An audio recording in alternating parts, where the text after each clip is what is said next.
Hey, so today marks the 6 month anniversary of my book Steam Power. And, it came out right as the pandemic was sort of hitting here.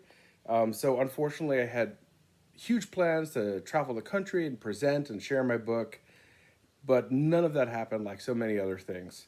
But I am happy to announce that I did plan a virtual tour. So, I'm going to be doing 20 presentations in the next 3 months in a marathon of virtual presentations. So I'm happy to share that. And one of the things I really wanted to do was a book reading. You spend all this time writing and trying to get your message across, and you want to share it with other people personally. So I've never gotten to do it, so let's do it now. So I'm just going to read part of the introduction. This is the first page. And the introduction is one of the sections I probably worked the most on of any, because I really wanted to make sure that it set the tone for what was to come and let you know a little bit about who I was and where I was coming from. Introduction. I remember only a few things from the fourth grade. The day I was chosen to work the slide projector, cutting edge technology at the time. The day kids put glue on my seat. And the day we were asked to create a 3D map of our home, Long Island, New York, with clay, cardboard, and paint.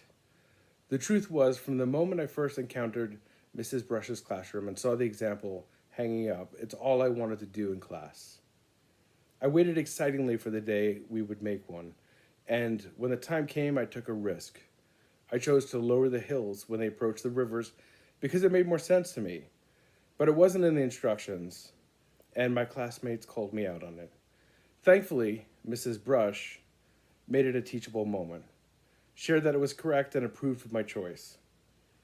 It was an important moment that validated my independent thought as well as my art.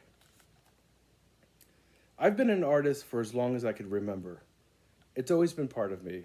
When I think back on moments, I remember the images and feelings.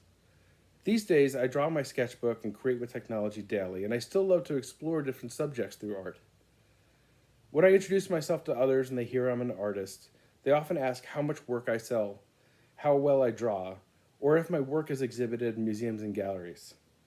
While I've sold work, I draw well, and I'm proud to have my art exhibited in numerous museums, I believe none of those criteria make me, or anyone, a true artist. Being an artist is about being curious, examining the world around you, bringing a sense of creativity to what you do and make, and sometimes breaking the rules. So that's the first page. I hope you enjoy it, and I hope you get a copy of my book if you haven't already. If you do have a copy, please share what you like from it. If you've tried other projects, I'd love to see what you're doing. I'm proud of what I did. Hopefully it gets out there and people are enjoying it. So I know this time has been especially strange with the pandemic, and teachers are under a lot of stress. I know that that's certainly true of me too. I hope this is a resource that helps you, and I hope you could join me for one of these presentations. Steam Power!